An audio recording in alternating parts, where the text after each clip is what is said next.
Namaste to all, one and all. I have been asked to talk on Bhagavad Gita for 5 minutes, what I learned from Bhagavad Gita. Bhagavad Gita is a holy book, not only a holy book, but it is a guide and a manual given to the human beings by Lord Krishna himself. This book generally people read and keep it in the temple. This is not correct. This is a guide, everyday life. We have to use whatever the principles have been given in this book. Then only it is fruitful and beneficial. Otherwise, this book becomes like a clutter. So, it's a clutter is when you don't use a material for more than 6 months, and that is as per Vastu, it is a negative energy. Anyway, in this, it emphasizes the purpose of human life in this to merge our Atma to the Paramatma and to become an evolved soul, a true human being. Therefore, Mahabharata is not just a war between two armies, but it is a cosmic drama wherein men, women play their roles, taking sides in the conflict between right and wrong, between good and bad, between justice and injustice, playing their role as per their karmas. Krishna advises man to fight and conquer his great enemy within, regain his lost glory, the pure Atma, through Karam Yoga, Bhakti Yoga, or Jnana Yoga.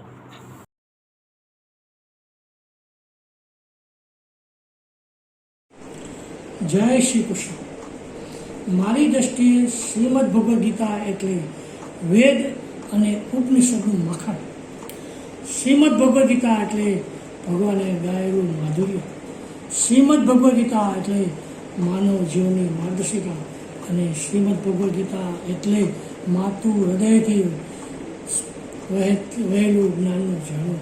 તેથી સામાન્ય જનોને તેમાં રહેલા માર્ગદર્શનો છે, તેથી તેને ગણાય છે. જ્ઞાનીજનોને તેમાં રહેલા આત્મા અને પરમાત્માના તત્વજ્ઞાન છે, તેથી તેને ગણાય છે. કર્મયોગીઓ અને પાપીઓને તેમાં આશ્વાસનો છે, તેથી તેને ગમે છે. અને ભક્તજનોને તેમાં રહેલા ધર્મ, ભક્તિ અને જીવનના સિદ્ધાંતો છે, તેથી તેને ગમે છે. જેમ મા અને પુષ્ટ કરનાર જનેતાને માતા કહીએ છીએ, તે જ રીતે માનવ જીવનને પુષ્ટ કરનાર શ્રીમદ ભગવદ્ ગીતાને આપણે માતા કહીએ છીએ. જેમ બાળક માના ધાવણથી પુષ્ટ થાય, વિકસિત થાય અને સંસ્કારી બને, તે જ રીતે માનવ તત્વજ્ઞાનરૂપી ધાવણથી પુષ્ટ થાય છે, વિકસિત થાય છે અને સંસ્કારી થાય છે. પણ શરત એ છે કે માનવ બાળક થવું જવું પડે. માનવ બાળક થવા માટે પદ, પ્રતિષ્ઠા અને પૈસા જેવા અહંકારને મૂકીને જવું પડે. જેમ મા પોતાના બાળકને ધીરજથી, શાંતિથી, વિવિધ પદ્ધતિઓથી એના અંતિમ ધ્યેય સુધી લઈ જાય છે, તે જ રીતે મા ભગવદ્ ગીતા પણ માતું હૃદયથી જુદી જુદી યુક્તિઓ, પ્રયુક્તિથી, શાંતિથી એના અંતિમ ધ્યેય સુધી લઈ જાય છે. માણસનું અંતિમ ધ્યેય કયું?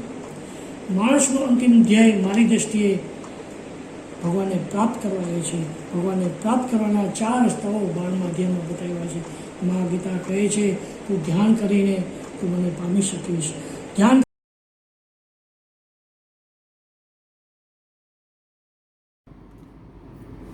પ્રણામ. દરેક વૈષ્ણવજનને કાશ્મીર આશાના જય શ્રી કૃષ્ણ. ભગવદ્ ગીતાના મહાત્માનું વર્ણન કરવું એટલી ગાગરમાં સાગર સમાવવા જેવું ભગીરથ કાર્ય છે. પરંતુ ભગવદ્ ગીતાનું મનન, પઠન, ચિંતન, અધ્યયન કરતા દરેક જણ પ્રજ્ઞાવંત છે એવું મારું માનવું છે. તો શરૂ થાય છે મારી નજરે ભગવદ્ ગીતા 6 મિનિટમાં. કહેવાય છે સંસ્કૃતિ સમજવી હોય તો વેદોનો અભ્યાસ કરવો, જીવન સમજવું હોય તો ગીતાનો અભ્યાસ કરવો, અને ગીતા સમજવી હોય તો સ્વાધ્યાય કરવો. કોઈ ગીતાને જ્ઞાનનો સાગર કહે છે, કોઈ ઉપનિષદોનો હૃદય કહે છે, કોઈ કર્મયોગ શાસ્ત્ર કહે છે, કોઈ ભક્તિયોગ કહે છે. મારી દ્રષ્ટિએ ભગવદ્ ગીતા એ શ્રેષ્ઠ ગુરુ શ્રી કૃષ્ણની જોડી અને સ્વર્ગનું કલ્પવૃક્ષ છે, જે આપણી બધી જ ઈચ્છાઓ પૂરી કરી શકે છે. શ્રી કૃષ્ણના મુખ કમળમાંથી પ્રકટ થતી વાણી જ્ઞાનની સરિતા તમામ દુઃખ અને દર્દની ઔષધિ છે. અજ્ઞાનતા સર્વ દુઃખોનું મૂળ કારણ છે. અજ્ઞાનતિમિરાંધાસ્ય જ્ઞાનાજન શલાકયા ચક્ષુર્મિન્મીલિતમ યેન તસ્મૈ શ્રી ગુરુવે નમઃ. જીવનના વિવિધ ક્ષેત્રમાં ભગવદ્ ગીતાનું જીવન દર્શન શ્રેષ્ઠ છે. ભગવદ્ ગીતા એટલે મહાભારતના યુદ્ધનું વિવરણ.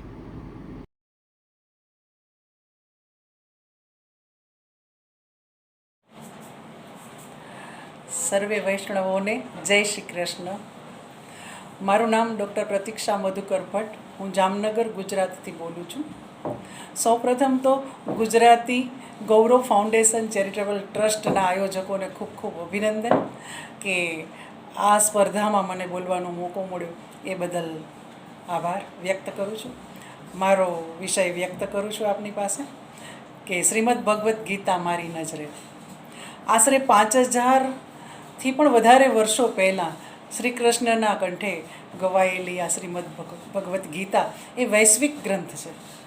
સમગ્ર વિશ્વની અંદર જો કોઈ પણ ધર્મગ્રંથની જન્મજયંતિ ઉજવાતી હોય તો એ શ્રીમદ ભગવદ્ ગીતા છે. અને એ દિવસ છે માગસર સુદ એકાદશી. એના દિવસે આપણે ગીતા જયંતિના દિવસ તરીકે મનાવીએ છીએ. જ્ઞાન, ભક્તિ અને કર્મ આ 3 સિદ્ધાંતો ઉપર આ શ્રીમદ ભગવદ્ ગીતા રચાયેલી છે. જ્ઞાન એટલે સ્થિતપ્રજ્ઞ એ જ્ઞાન કર્મ માટેનું સર્વોત્તમ શિખર છે. ભક્તિ માર્ગ એ ભક્તિ માટેનું સર્વોત્તમ શિખર છે. અને કર્મ માર્ગ એ કર્મ માટેનું કર્મયોગ માટેનું સર્વોત્તમ શિખર છે. અને આ ચઢાણ ચડવા તો અઘરા છે, પરંતુ આ ચઢાણને કેમ સરળ બનાવવા એનું જ્ઞાન ગીતાની અંદર શ્રી કૃષ્ણ ભગવાને કહી દીધું છે. પણ સમસ્યા એ છે કે આપણે શ્રી કૃષ્ણની લીલાનું પાન બહુ કરીએ છીએ, એનું પઠન કરીએ છીએ, એની કથાઓને વાંચીએ છીએ, સાંભળીએ છીએ, પણ શ્રી કૃષ્ણ ભગવાનના મુખે માનવ જીવન કેમ જીવવું એના માટેનું જે ચિંતન કરેલું છે, એમણે જે વ્યક્ત કરેલો છે, એ આપણે એનું ચિંતન ઓછું કરીએ છીએ. અને કરીએ છીએ તો ક્યારે? તો કે માણસ જ્યારે મૃત્યુ પામે એ પછી આપણે ગીતાના પાઠ બેસાડતા હોઈએ છીએ.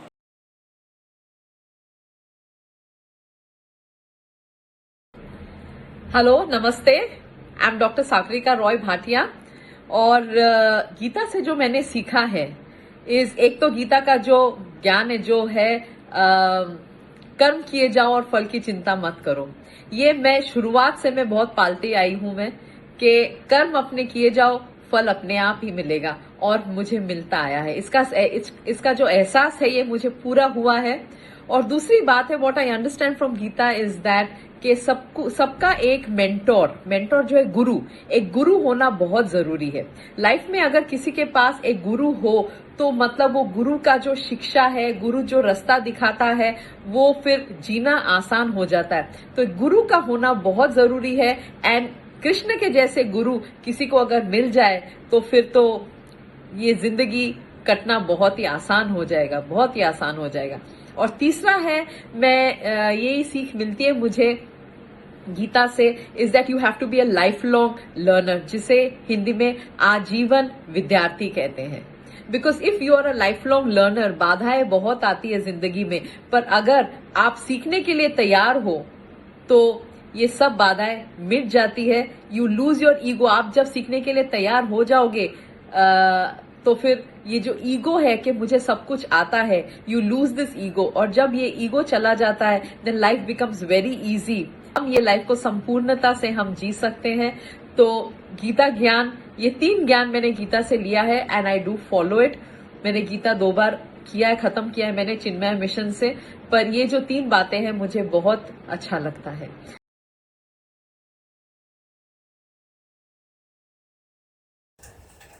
નમસ્કાર, હું ડૉક્ટર નારદી જગદીશચંદ્ર પારેખ નવી મુંબઈ નેરોળથી બોલું છું.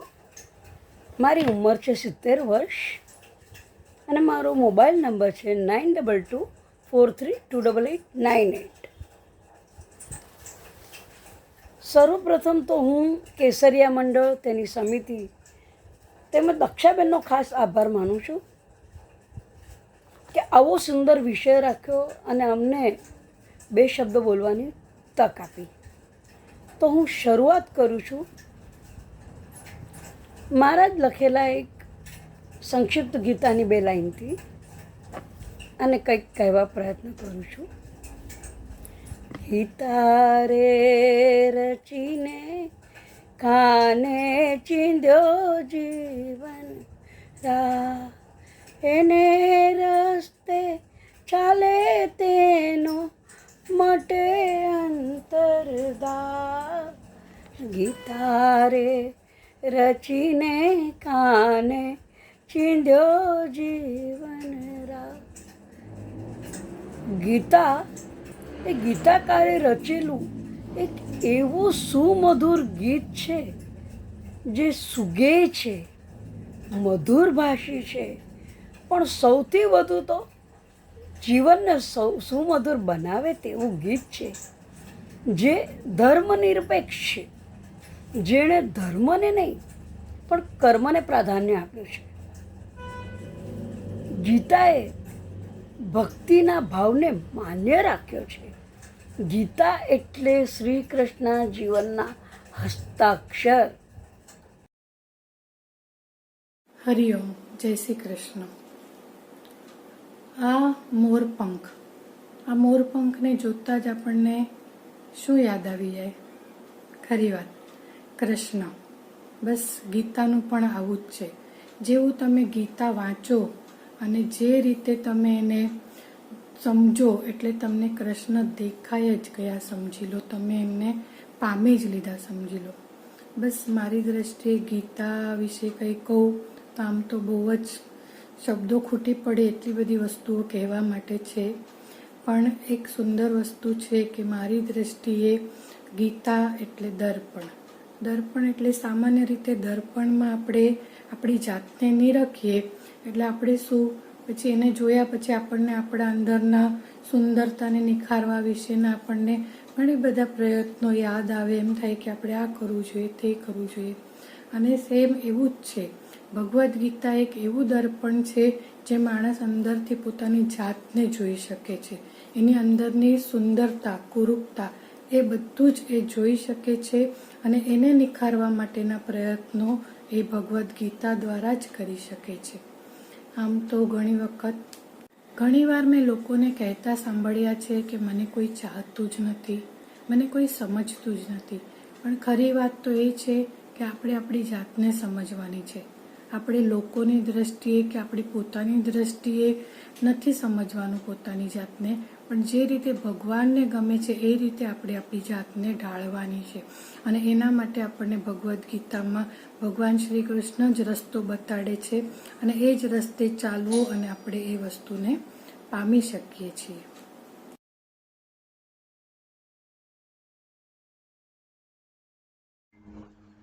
सभी वैष्णवों को मेरा जय श्री कृष्ण. मैं नीलम शाह और आज का हमारा वक्तृत्व स्पर्धा का टॉपिक है गीता जी का सार मेरी दृष्टि से. तो हम शुरू करते हैं. ओम नमो भगवते वासुदेवाय. कर्मण्येवाधिकारस्ते मा फलेषु कदाचन मा कर्मफल हेतुर्भूर्मा ते संगोऽस्त्व कर्मणि. तो गीता जी मेरी दृष्टि से एक अथांग सागर है. इसमें से जिनको जितने भी नोती निकालने हैं निकाल सकते हैं. जिसको ढूंढना चाहिए गीता जी में उसको हम सर्च कर रहे हैं गूगल में. ये आज की परिस्थिति है. गीता जी एक ग्रंथ है जो 5000 साल पहले जब हमारा सबसे बड़ा धर्म युद्ध चल रहा था महाभारत का, उस वक्त पे जब अर्जुन ने अपने विरोध में जब अपने ही सगे संबंधी मित्र दोस्त भाई बंधु को देखा तो उनका लड़ाई करने का मन की क्षमता खत्म हो गई और उन्होंने शस्त्र नीचे रख दिए. उस वक्त पे श्री कृष्ण जी ने, जिनको हम एक ग्रेट मोटिवेशनल हीरो भी बोल सकते हैं, उन्होंने उसको गीता जी का ज्ञान दिया। गीता जी का ज्ञान अर्जित करने के बाद अर्जुन ने शस्त्र भी उठाए, युद्ध भी किया और जीता भी। इतनी शक्ति है गीता जी के ज्ञान में। गीता जी में 18 अध्याय हैं। हर एक अध्याय में एक अलग अलग टॉपिक कवर किए हैं। इसमें सिखाए जाते हैं जीवन की शैली, हमको किस तरह से जीवन जीना चाहिए। हमें लाइफ में कुछ भी प्रॉब्लम आते हैं तो उसका सलूशन हमको गीता जी में मिलेगा। गीता जी का ज्ञान अर्जित करके हम हर प्रॉब्लम को सॉर्ट आउट कर सकते हैं। हम आत्मा है और हमने ये शरीर धारण किया हुआ है। ये शरीर पंच महाभूतों का बनाया हुआ है, जल, वायु, अग्नि, पृथ्वी और आकाश। ये शरीर इन 5 महाभूतों से बना है और इसी में विलीन हो जाएगा। लेकिन आत्मा अमर है, आत्मा को कुछ नहीं हो सकता है।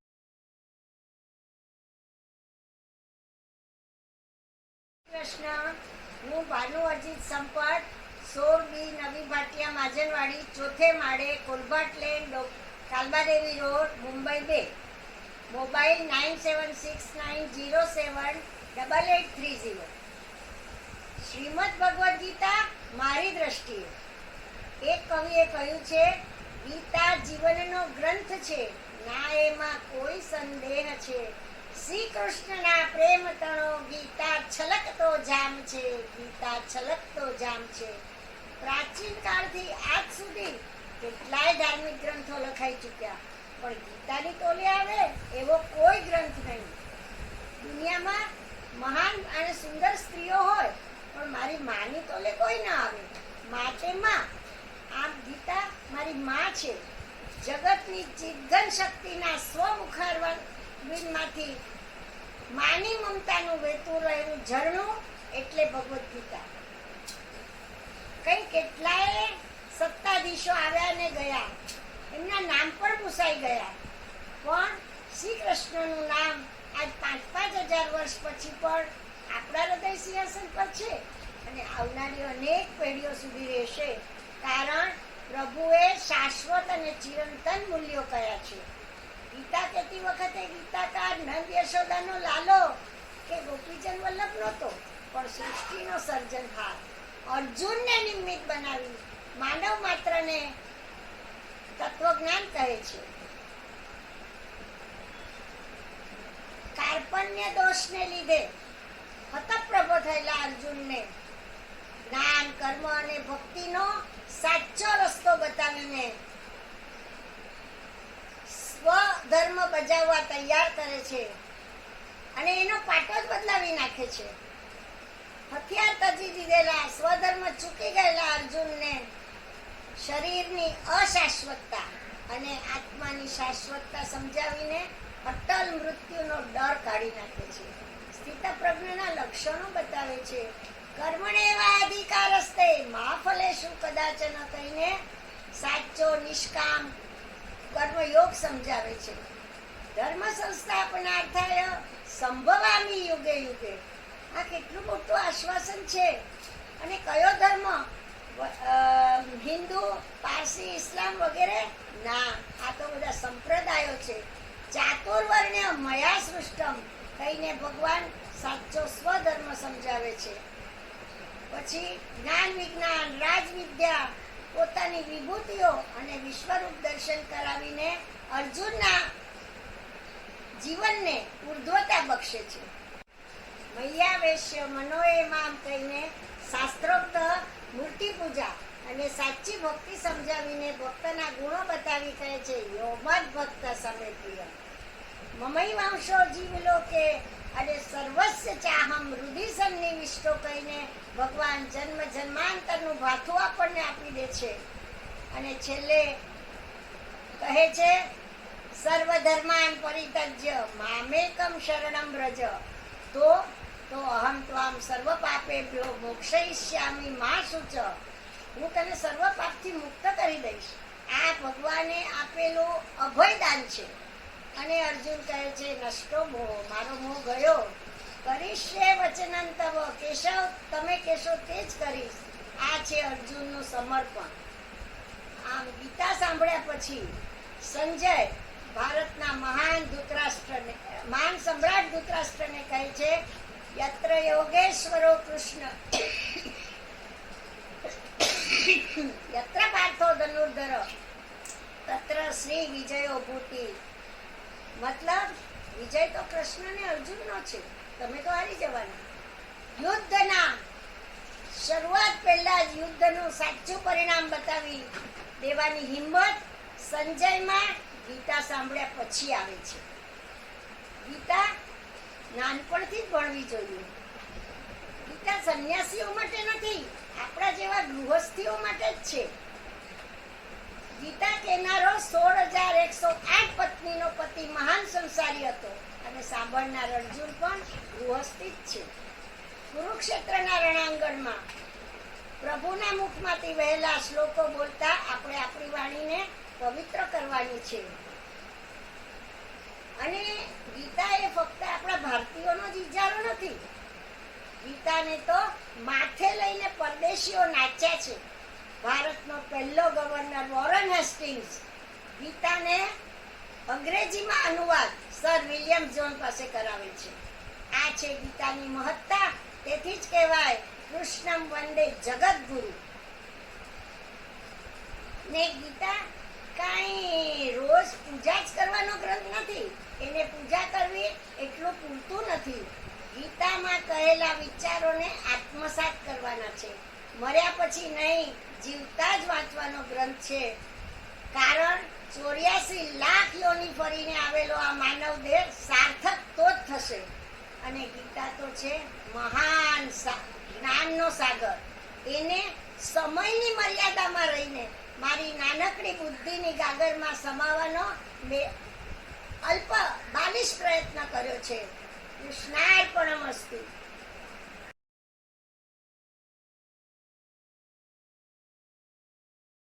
Hare Krishna. Jai Shri Ram, Radhe Radhe. Today I am Manya from Bangalore and today I will be telling you all the importance of Bhagavad Gita. Bhagavad Gita was told in the war of Kurukshetra by Arjuna to Krishna. Arjuna had got really confused as he had to fight the Kauravas, who were none other than his brothers and teachers and all of his people from his kingdom. So he got really confused as he had to fight them, and he was a Pandava with his Pandav brothers and his people of his side. So he went to Krishna and he asked him, am I doing the right thing or not? Then Krishna had recited the Bhagavad Gita and told him, Jatasya hi dhruvo mrityor dhruvam janmamritasya cha tasmat pariharyete na tvam sochitum arhasi.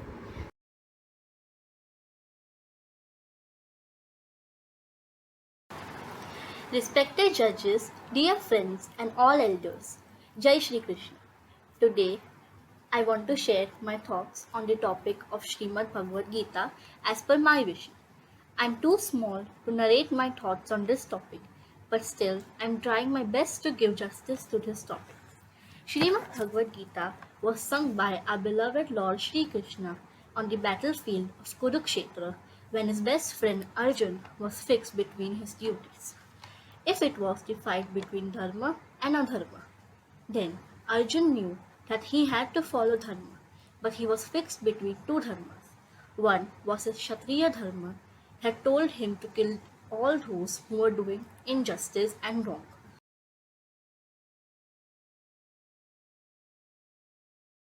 Hare Krishna everyone. My name is Om Agarwal and I study in the 7th standard in Bhaktivedanta Swami Mission School. In this video, I will be reciting a few very important verses from the Bhagavad Gita along with the explanation. But before I start, let me sing the invocation prayer and blow the shankh.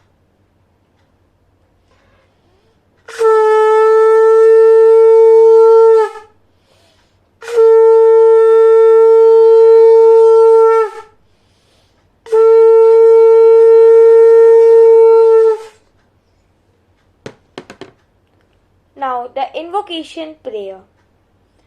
Om Sahanam Bhavatu सहनो भुनाक्तु सह वीर्यं करवावहै तेजस्विनावधीतमस्तु मा विद्विषावहैः ॐ शान्ति शान्ति शान्तिः.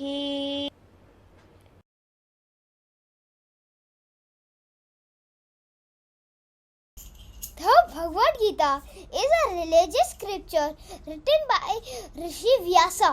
It is a teaching that was narrated by Lord Krishna to Arjuna during the battle of Mahabharata, fought in Kurukshetra. When Arjuna was standing in the middle of the battlefield with his bow and arrow in his hand and Lord Krishna as his charioteer, he looked at his side of the battlefield and the Pandavas, and he saw his family. And when he looked at the side he was going to fight with against the Kauravas, his Guru Dronacharya and Bhishma Pitama, he saw his family again. He was faced with a confusion, so he dropped his weapon and told Lord Krishna that he does not want to fight this battle. In this moment, Lord Krishna paused the time and narrated the full story of Bhagavad Gita to him. This is a teaching given by Lord Krishna for all the yugas that have come and the ones that are yet to come. It teaches you how to make the choices to fulfill your purpose of life.